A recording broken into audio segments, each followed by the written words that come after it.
Assalamualaikum warahmatullahi wabarakatuh. Nah, apa kabar kakak-kakak kelas 6 yang hebat? Nah, semoga kalian selalu dalam keadaan sehat ya.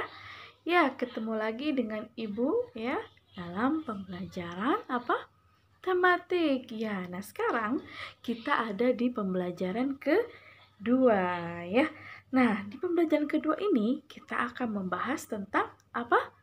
Ya, tentang Pancasila. Nah, ada yang tahu tidak? Apa sih itu Pancasila? Ya, Pancasila adalah dasar negara Indonesia. Ya, kakak, berdirinya sebuah negara nih, terutama Indonesia nih, tidak lepas dari ya peran para tokoh yang gigih dan berani nih kak ya untuk merumuskan sebuah dasar negara ya. Karena tanpa dasar negara, maka negara tersebut akan goyah. Nah, tidak mempunyai tujuan yang jelas serta tidak mengetahui apa yang ia ingin capai oleh negara tersebut. Nah, maka dari itu Indonesia memiliki dasar negara yaitu Pancasila. Ya, Pancasila sendiri merupakan dasar negara Indonesia yang dapat diartikan sebagai 5 dasar. Nah, terbentuknya Pancasila sebagai dasar negara memiliki sejarah yang tak lepas dari proses kemerdekaan Indonesia. Nah, proses-proses tersebut ya, mulai dari sidang BPUPKI sampai sidang PPKI setelah Indonesia merdeka. Ya, saat itu ya BPUPKI ya dikepalai oleh Dr. Rajiman Widyodiningrat. Nah, saat itu BPUPKI ya mengadakan sidang pertamanya pada tanggal 29 Mei 1945 sampai tanggal 1 Juni 1945. Saat sidang berlangsung, ada tokoh-tokoh yang menyumbangkan ya ide tentang pikiran bagaimana ya bunyi dari Pancasila. Nah, ya, tokoh yang pertama adalah Muhammad Yamin, yang kedua Mr. Supomo, dan yang ketiga Insinyur Soekarno. Nah, saat itu ternyata yang diambil adalah usulan dari Muhammad Yamin yang berbunyi yang pertama ya ketuhanan yang Maha Esa, yang kedua kemanusiaan yang adil dan beradab, yang ketiga persatuan Indonesia, yang keempat kerakyatan yang dipimpin oleh hikmat kebijaksanaan dalam permusyawaratan perwakilan, dan yang kelima keadilan sosial bagi seluruh rakyat Indonesia.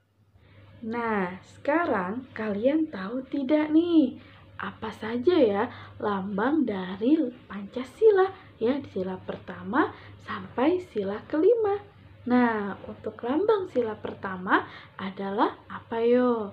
Ya, adalah bintang. Nah, kamu tahu tidak kenapa sih mesti bintang? Nih, ya. Lambang bintang itu ya dapat diartikan sebagai sebuah cahaya. Nah, makna cahaya tersebut seperti layaknya Tuhan yang menjadi cahaya bagi hidup manusia. Nah, berikutnya adalah lambang dari sila kedua Pancasila. Nah, lambangnya adalah rantai. Nah, kalian tahu nggak nih ya apa makna dari rantai tersebut? Ya, rantai ya menandakan hubungan manusia yang saling membantu satu sama lain. Nah, sekarang ya untuk lambang berikutnya adalah lambang dari sila ketiga Pancasila, yaitu apa yo? Ya, yaitu adalah pohon beringin. Nah, Indonesia ya, ini digambarkan untuk sila ketiga pohon beringin ya, berakar tunggal panjang yang masuk ke dalam tanah sangat dalam. Nah, menunjang pohon beringin yang berukuran sangat besar. Hal ini menggambarkan kesatuan dan persatuan Indonesia. Sementara akar-akar yang menggelantung dari ranting pohon mencerminkan bahwa Indonesia sebagai sebuah negara kesatuan, namun memiliki berbagai latar belakang budaya yang beragam. Nah, berikutnya adalah lambang dari sila keempat Pancasila. Nah, lambang sila keempat ini adalah apa yo? Ya, adalah kepala banteng. Nah, atau lembu liar adalah hewan yang gemar berkumpul nih Kak ya. Hal ini menggambarkan seperti manusia dalam proses ya, pengambilan keputusan harus dilakukan secara musyawarah. Nah, sehingga akan menghasilkan kesepakatan yang mufakat ya, atas dasar kepentingan bersama. Ya, yang terakhir adalah lambang dari Pancasila sila kelima ya, yaitu apa yo? Nih, gambar apa ya? Nah, ini adalah lambang padi dan kapas. Nah, kenapa sih kok padi dan kapas ya? Nah, padi dan kapas menjadi simbol pangan dan sandang yang menjadi kebutuhan pokok masyarakat Indonesia tanpa melihat status ataupun kedudukannya. Nah, hal ini mencerminkan bahwa setiap manusia ya, setiap warga negara ya punya hak dan kewajiban yang sama, serta kita juga harus menuntut yang namanya keadilan. Nah, agar ya kita ini dapat hidup rukun ya dari rasa sikap adil tersebut ya.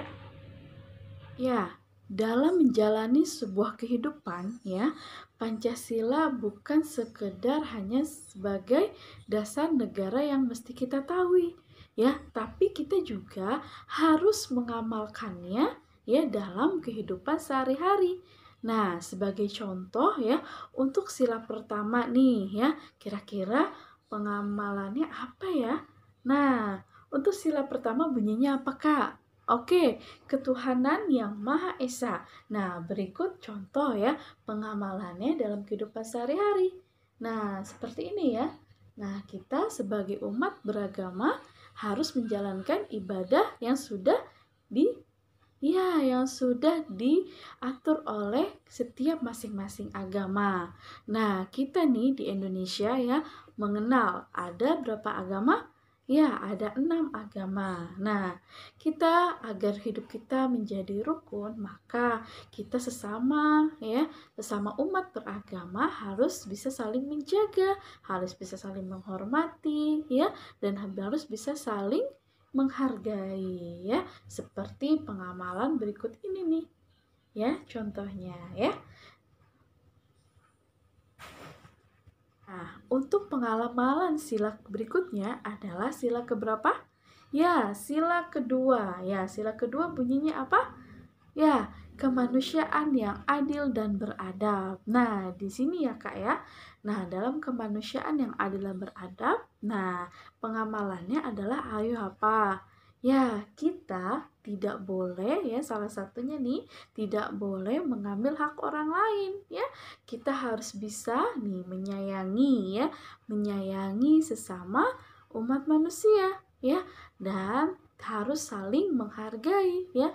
Kita harus bisa menjalankan kewajiban kita serta menghargai hak orang lain ya. Nah, contohnya seperti ini ya. Nah, yang ketiga, untuk pengamalan sila yang ketiga, nah kira-kira apa yo? Ya, yang ketiga nih bunyinya adalah Persatuan Indonesia. Nah, di dalam sila ketiga ini, pengamalan yang harus kita lakukan dalam kehidupan sehari-hari adalah ya, kita harus bersatu ya. Sebagai warga negara yang baik, kita harus bersatu. Walaupun Indonesia kaya akan budaya ya, kaya akan keragaman ya, kaya akan suku, kaya akan bahasa, dan kaya akan daerah ya, kita ini tetap adalah satu jua, yaitu satu negara Indonesia. Maka bersatu kita teguh, bercerai kita runtuh ya.